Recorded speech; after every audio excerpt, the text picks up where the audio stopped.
Hello and welcome to another episode of Perkasie Business Chat, where we are connecting the community to our local businesses, one entrepreneur at a time. Today's guest is John Burdick of Burdick Cleaning in Perkasie. John, welcome to Perkasie Business Chat. Thank you very much for having me. Tell us a little bit about Burdick Cleaning. How long you been in town? What kind of things do you do? Well, that could take a little bit, but I do have a history. I started my business in 1991, right out of high school, with being determined to provide a higher quality, safer education cleaning process and trying to change my customers' experience for the better, one appointment at a time. We're known as a restoration style cleaner. I was the first green cleaner in Montgomery and Bucks County in 1990. Green cleaning wasn't invented to the mid-90s way. I called it environmentally safe cleaning then. So there's a lot of history, and I love my job. It's not a job, it's my hobby, cleaning, restoring. So that's just in a nutshell. Cool. How many people do you have working for you? We have, I have a lead technician, office help, two other office people as well. So there's four of us total. Okay. And what kind of cleaning jobs do you do? Everything from simple residential up to commercial cleaning? Oh yeah, it's we're mainly residential, but we do commercial work. I'm also a master cleaner through the IICRC. I was the first one in PA in '95. With that certification, I know a lot of detailed techniques on correcting pretty much any situation you might have in your home or office. So we're using state-of-the-art technologies, constantly learning ourselves, updating technique, products, going to classes. We train constantly. So mainly carpet, upholstery, tile and grout, hardwood flooring we clean, area rugs, natural synthetic fibers are my specialty. So deodorization, if you have a contaminant, we can correct that in your home or in our shop right here in Perkasie. So we're kind of the local go-to restorative cleaners that you have. We're not a maid service. We're not like an exterior house cleaning company. We don't clean windows. We don't clean metal. But we do get involved with antiques, older items to apartment grade carpeting. I can restore back to brand new in one cleaning. That's what we're known for. That's amazing. That's really quite a gamut of services that you provide. Now, as a cleaner, I would assume that you are an essential service these days. We are essential. There was a bit of that gray area in the beginning of the outbreak, and I shut down and canceled all of our appointments very in the beginning because we didn't know what was happening. And the safety of our employees as well as everyone around us, we didn't know what was happening. So once we got the green light to go ahead, and again, I'm trained in the proper PPE equipment, disinfecting, sanitizing. We were doing that and are doing that to our equipment and ourselves before we even leave our shop. And then when we get to a client's home or an office, before we go in, we have a waiver of an understanding of the situation. Then we are wearing all of our protective gear, masks, booties, gloves, all of the above. And then we're sanitizing, disinfecting everything that's coming back out to the van when we're through our appointments. So it's kind of a double dose. Has added at least an hour to every appointment. We aren't charging anything additional for that. It's just cost of business, and it's what we need to do. We've been doing that to a certain level always, but now it's taken to a whole nother level.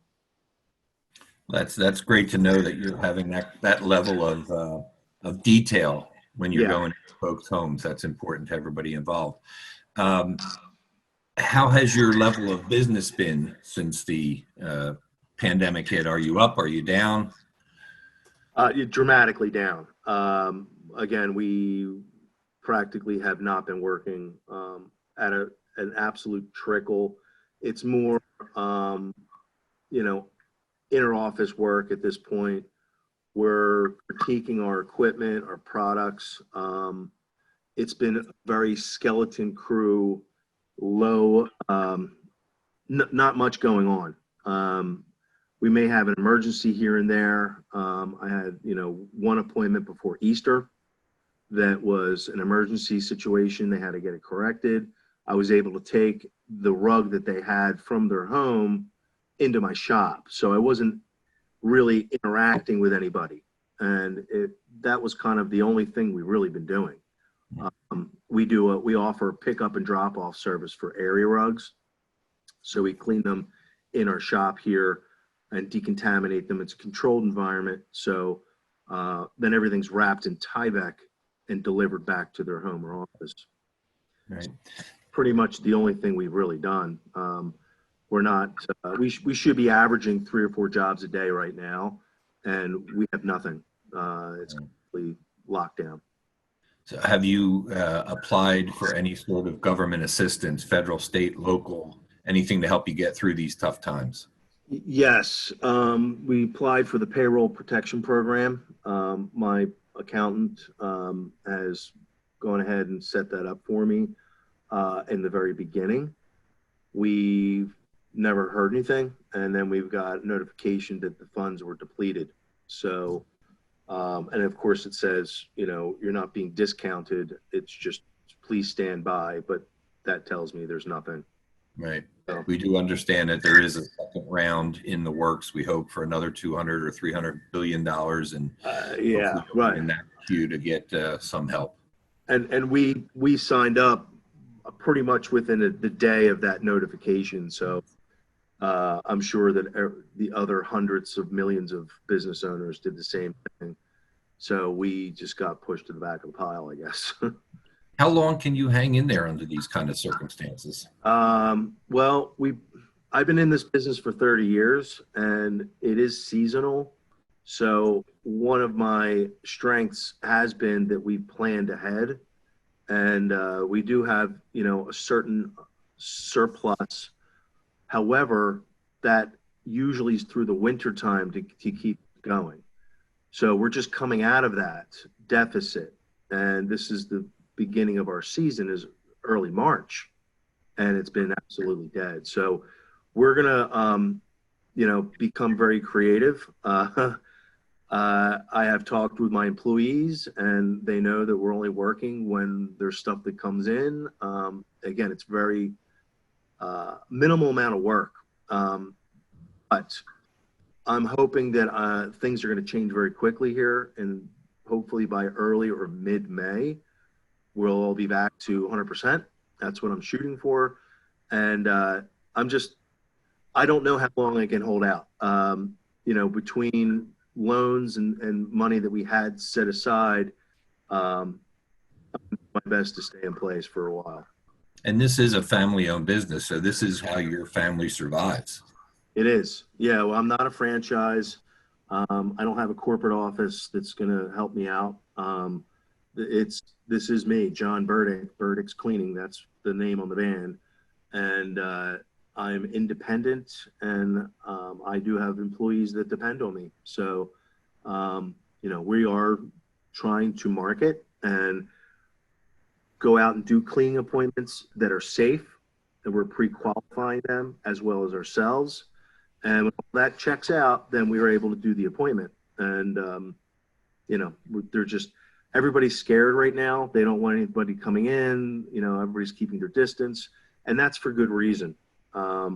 However, one of the first lines of defense against COVID-19 is to remove the soil load in a restoration style, which is my specialty.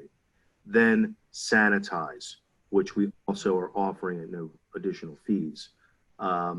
That's a given on every situation we do. So it sounds like your service could really be a valuable one for right now to keep people safe. So folks, if you're out there listening, you need some cleaning done, John can get it done for you in a safe, efficient way. John, your mindset going forward into the next couple of weeks and months of uncertainty. What are you thinking, and what do you think folks around you should be thinking? Well, we're uncertainty is really where we are. This is really, in my lifetime, I've never seen anything like this. So just being safe and self-cocooning, when you got to go out, wear masks and gloves, be protected. My dad's 82 years old, and I'm shopping for him. He should not even be leaving his place, and he hasn't. And he's also taking medications for cancer and things like that. So I get it from that side of things, just being over precautious, and you can't ever be too safe. So I do feel, though, that things are getting better, and that within hopefully a month from now, we're all going to be outside shaking hands and hugging each other, because it's going to be that good. That would be great. I would think that would be something to celebrate if we could get to that point. Yeah. John, let's change it up a little bit. This is the section of the interview where you get to display your unique talent. Okay. As I've told my previous guests, you can have your choice of either telling me a corny joke, singing a couple lines from your favorite song, or doing an impression of a famous person that we would all recognize. Just remember, this is being recorded. It will be broadcast on Facebook for thousands and hundreds of thousands and millions of people to see forever. So this is your time to shine. Well, after great thought, I have this wonderful joke that I'm going to tell you. What do you call a pig that does karate? Well, I don't know. What do you call a pig that does karate? A pork chop. I'm going to have to pass that one on to Bruce Costa at Granite Forest Dojo. He's our local karate expert. He'll enjoy that one. I'm sure he will. Perfect. That's his joke when I talk to him. What's the bathroom in a karate studio called? What? A karate potty. Uh... So you would appreciate that. John, thank you very much for taking the time today. Good luck to you. Good luck to your family. Hopefully we'll all get together soon, and this will all be a distant memory. Thank you for having me on, Joe. I really appreciate it. And I love Perkasie. It's a wonderful place to be. I have been here since probably 2013. So it's really, this is our community. So thank you for having me. Thank you very much. Take care. Be healthy. Bye-bye. Take care.